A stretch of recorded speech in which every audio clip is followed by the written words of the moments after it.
Ooh, this is exotic. Muscle Cat Media. Nice. Cultural.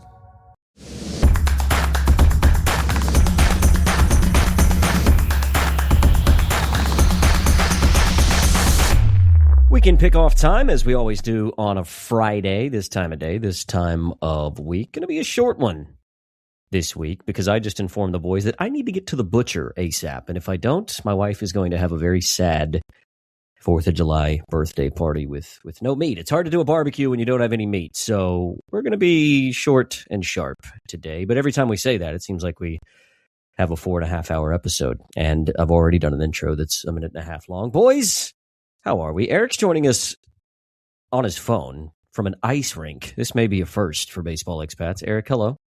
Hello. It's kind of cool, actually. I'm sitting in a hockey arena. That's not actually a hockey arena, but they have set up like a temporary ice facility for like a Canada-USA ice hockey challenge. It's pretty cool, actually. It's in Hobart. They've never had like an ice hockey game of this scale before. All 3 nights are sold out. There's like 4,000 people in the building. There's a couple former NHL players in town, players from 17 different professional leagues around the world, Canada versus USA. It's kind of cool. The town's getting around it too. Like, it's actually buzzing. Like, you go into different shops and they hear your accent and they're like, "Are you here for the ice hockey?" So yeah, it's kind of cool. I mean, bigger than any baseball game I've worked in Australia, right? You know, this whole mighty 3,800, but it's sold out here, so it's pretty fun. So I'm there doing. I mean, the broadcast is kind of like the side piece of it. It's mainly like the production, in-game stuff, hype up the crowd, let people know what's going on, introduce them to the game, hosting a couple stuff. It's a blast. I'm having a lot of fun. I think you're forgetting about the Game 2 of the 2015 ABL Championship Series at Norwood Oval. That probably had more than 3,800 people, didn't it? It did. That had 5,500 people. Boom! I meant more Wrong. Corrected. But sucks to be you. I meant in the new era of Australian baseball. Oh, right. Okay. Which era is that exactly? Yeah, the Has that new started era yet? version 5. Yeah, no, new version 4 and 5. Right. Which 6 is the same TBD. Which is the same as previous versions. Spoon, do you have an answer for the worst barbecue that you've ever been to? Oh, I went to a vegan restaurant for breakfast this morning. That probably classifies as the worst barbecue I've ever gone to. Yeah, that's about right. what do you get instead of bacon and eggs? Like tofu and tofu? I had a Buddha bowl, so I had like chickpeas and yogurt and tahini, and it was actually quite lovely. But it was a pretty bad barbecue. It sounds like a bad barbecue. My body would reject that. I asked the question because the butcher closes in an hour, and if I'm not there buying meat from Emilio's, then my wife's going to kill me. So the worst barbecue that you've ever been to might be at my joint tomorrow afternoon. I was pretty keen to talk about Destiny Draft before we got to Spoon's picks today, but that was before Ibbo passed me like a jerk because Bryce Miller, as Spoon pointed out when I was at the gym earlier today, was going ham bananas. And that's exactly what he did. 7 innings, 8 strikeouts. And I had essentially been leading for the entirety of the week before Ibbo pipped me here on the Weekend Pickoff. But look, it's been hotly contested. I think, if anything, yeah, we'll get to you in a second. But I mean, Ibbo and I's teams have essentially been constructed the exact same way, right? Sort of a high volatility guy's your offensive player, and then 2 starting pitchers that on their day can score, and that's kind of been noticed in the points. Ibbo at 24, I'm at 22, Spoon at 16, but Spoon's doing it the hard way. I guess that's probably what we've got to call it now, right? 2 offensive players and 1 pitcher. I mean, Nolan McLean was great for you, but now you're really reliant on Julio and Jack Caglione over the weekend to continue to score points. Yeah, I think I'm having a little bit of buyer's remorse on the Jack pick so far. I mean, J-Rod's been fine. 5 points is good, but Jack just the one. Not really getting it done. But, I mean, if you look at the undrafted board, this is probably the first time we've had a round where we check in after nearly a week and there's not one guy going ballistic that we're all like, if only I had him. I mean, top of the undrafted is speak for yourself. Well, Kyle Freeland is there. No one was taking him if we had like 8 picks, I don't think. A Rocky starting pitcher is just not really tempting in any way at all. And then there's a heap of 1, 2, and 3 guys kind of there on the points mark. So it felt like a thin draft when we ripped the packs on Monday, and that's kind of how it's playing out so far, but we'll wait and see. On my team, I mean, I kind of ended up in a not so fun situation, right? Like Byron Buxton got hurt but not put on the IL and hasn't played at all, and he's got a hip injury. So it kind of sucks because it doesn't really fall in the DD rules that if the player was put on the IL and got hurt before the first game, I could have replaced him and Kyle Freeland would have been my boy and I would be sitting in last place, but with more points than my 3. So in what universe would you have taken Kyle Freeland? The universe where you said pick a player because they're like, I need somebody because Byron Buxton was hurt. I would like to think I'm smart enough to take Kyle Freeland. Weren't you going back and forth on Hunter Goodman the whole draft? I feel like he would have slotted right in. No, Hunter Goodman was on my wasn't he on our theme team?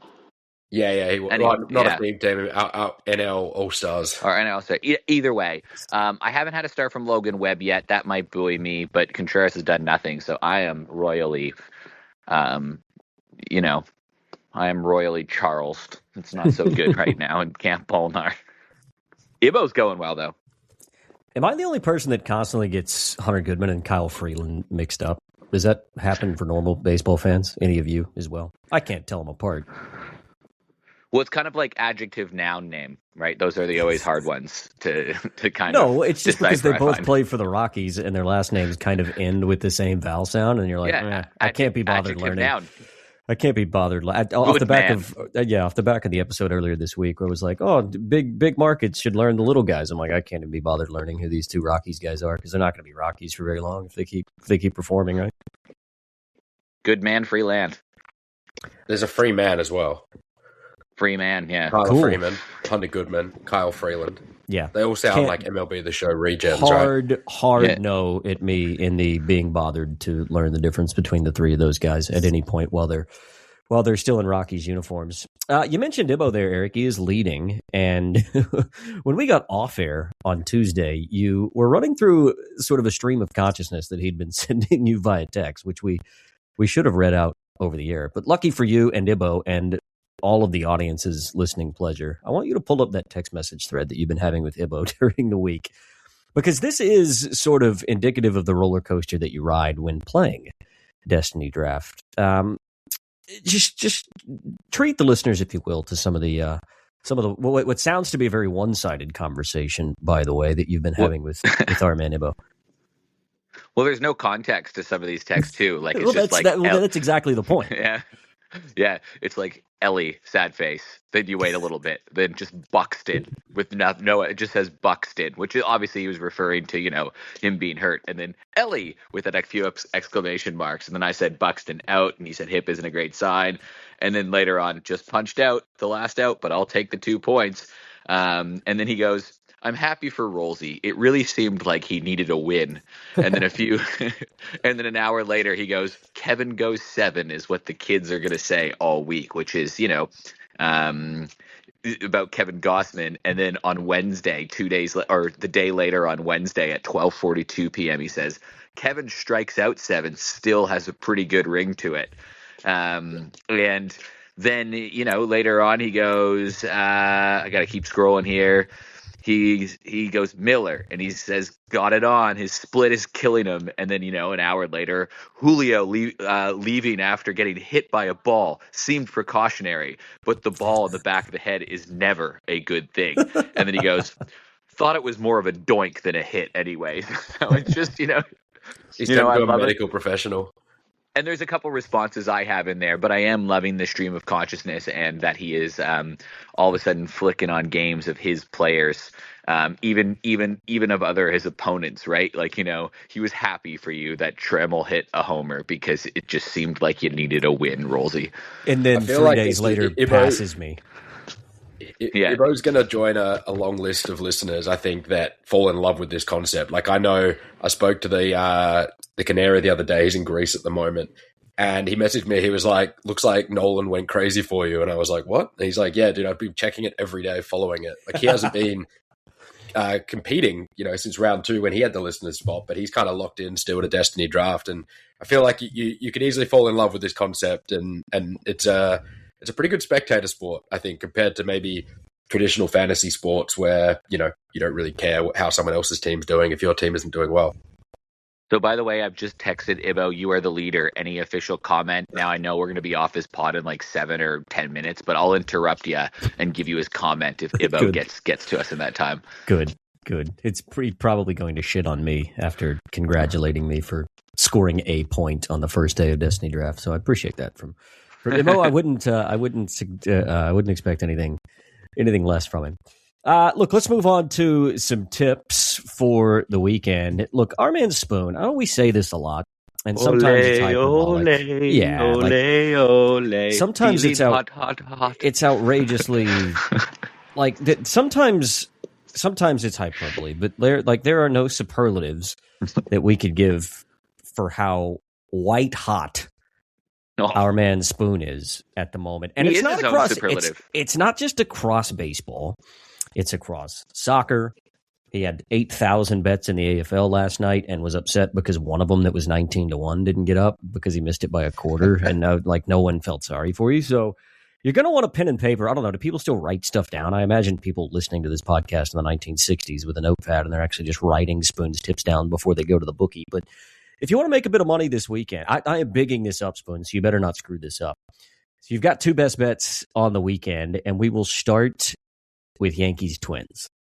Yeah, we had a couple of tips on Tuesday's episode that went very well. We had McLean and Gossman both to get 5. It was a bit of a Destiny Draft double whammy, and not only did they hit that at 2s, the top-up tip on Twitter hit it 7 each, paying $7. So that was a nice collect. And then my guy Ayuri Perez tipped him for 6, and then a little Twitter top-up for 8, also at around the 650 mark. He came back with 8. So seeing him well at the moment. Let's see if we can keep it going over the weekend. I thought tomorrow at Yankee Stadium that Garrett Cole's line was a little too low.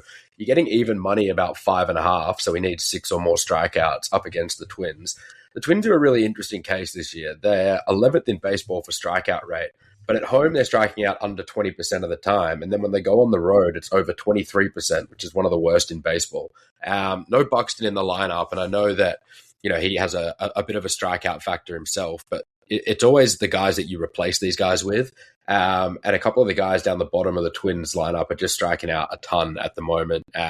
Saw that a little bit today, seen it a little bit over the last few days. They've been striking out 25% over the last 3 games. So I'm just going to keep it simple. Garrett Cole, 6 or more strikeouts tomorrow. He's making his 8th start back for the season from the IL. He's been getting a fair bit of swing and miss and nudging pitch counts around 90. But if the Yankees are going to do something in the postseason, they need to start stretching Cole out a little bit beyond that, putting him in situations where he can go deep. And I think tomorrow is one of those opportunities.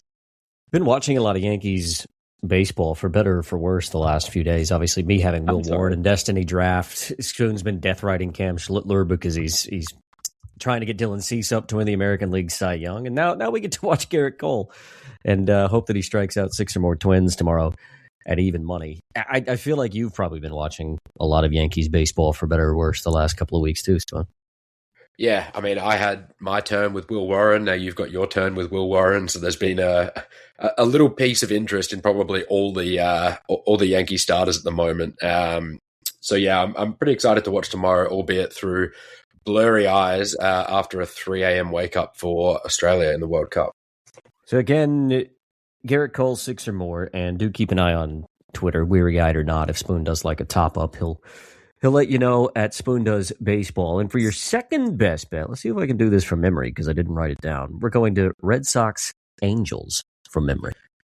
Yeah, I'm really interested by this pitching matchup. I mean, it doesn't look on paper to be 2 superstars, but Reed Detmers has been a guy for us that's performed well, for years now, albeit at one point the Angels tried to use him as a reliever, which I think is maybe the single most baffling decision any organization has made with a pitcher. But he's back as a starter now, and he's continuing to rack up strikeouts. He had 8 last outing. He's had some monster tallies this season. I think the sneaky value here, though, is Jake Bennett, the rookie starter for Boston. He's made 6 starts now on the season, and they've been kind of mixed in their effectiveness. I mean, he's got a great ERA of just 3.27. Strikeouts have kind of been there. Sometimes he had 9 2 starts back against the Rockies, but when you adjust for Rockies inflation, that's about 5 or 6. And then he's been around the mark against some strong teams. He's faced the Rays twice, the Jays, and the Yankees. I think it's a strong matchup for him tomorrow against baseball's biggest strikeout side in the Angels. And when I was clicking buttons around, if you take both guys to get 6 or more strikeouts tomorrow. It's paying $4.10, which I think is a really good best value play for us on a big Super Saturday slate that is lacking a little bit of some of the starting pitching depth, at least from a star power point of view, from what we normally see. So Reed Detmers, Jake Bennett, both to get 6 or more strikeouts in Anaheim tomorrow. Yeah, I noticed that as well. Like, there are some good matchups this weekend, but there's not really a lot of great pitching matchups, at least not tomorrow. So just to reiterate that, Bennett and Detmers each to get 6 or more at $4.10, Spoon's best value play. Look, explain this to me. I've got a bone to pick, and I don't know why. And it has to do with Destiny Draft legend David Peterson, because he's been traded to the Cubs. I don't know if that flew under the radar for both of you guys. I'm sure that it did, because who cares? But he's been traded to the Cubs and is going to start against Andre Palante tomorrow in St. Louis. It's a afternoon game after a night game where the Cardinals have to travel. So they played a night game tonight in Atlanta, and then they have to travel to Chicago to play a day game. I don't know that I've ever seen that happen before. I can't remember the last time the Cubs were playing on a Saturday and it was a normal start time. It just seems like a thing at Wrigley that they have these afternoon start times. That you are very rare to see a season opener. Well, I mean, that's a Friday game, though. Yeah, but I mean, go back the last few weeks. Weekend, though, right? It is, but the Saturday game is a night game. The Friday game is an afternoon game. And then the Sunday game is, I'm jumping around a bit, that's an afternoon game again. So it's like, I just don't understand why. It's not so much that they're playing Chicago in a day game. It's like, why the hell wasn't the Braves getaway game an afternoon game? It doesn't matter. The Cardinals went ballistic in the late innings and ended up destroying Atlanta and have a little bit of momentum going into Wrigley. But it was odd to me that you would play a night game followed by a day game and be the team traveling. Seems like they should do it again. Well, we'll see what happens tomorrow. Let's not get carried away. Yeah, good point. Yeah, good point. The story isn't told yet. Boys, I do have a statement. I do have a statement from Ibbo. Would you like me to read it from his desk before we depart? I'll take that as a yes. Okay, it's short and sweet. Here's what Ibbo says. He says, "The boys have turned it on since joining the side. I'm really happy with where we're heading as a group. When it comes down to it, good pitching simply wins more than just ball games." How inspirational. I know. I'm fired up. Good pitching wins what? Make-believe card games that we play on a podcast? I think it sounds like he's kind of like... Don't be a little Destiny Draft. I did. Well, that's Ibbo. I mean, with an assist from me. It sounds like he was like reaching for cliches and he's like mixed a few up to where like that sentence doesn't entirely make sense. But if you know Ibbo, that's nothing new. It's pretty par for the course for our man. Again, you can go to baseballexpats.com, click on Destiny Draft, follow through the weekend. It's pretty tight at the top. Eric is still waiting for the gates to open, apparently. He stayed in the gates like Chautauqua whenever it decided it wanted to retire and didn't want to run anymore. The old Seinfeld episode goes, I choose not to run. That's where Eric is at the moment. But hopefully, while he's in Hobart, his team can get off to the races. Do like and subscribe. We will be back on Tuesday with a new episode. But until then, enjoy your weekend. Go Socceroos and enjoy your baseball. Bye, everybody.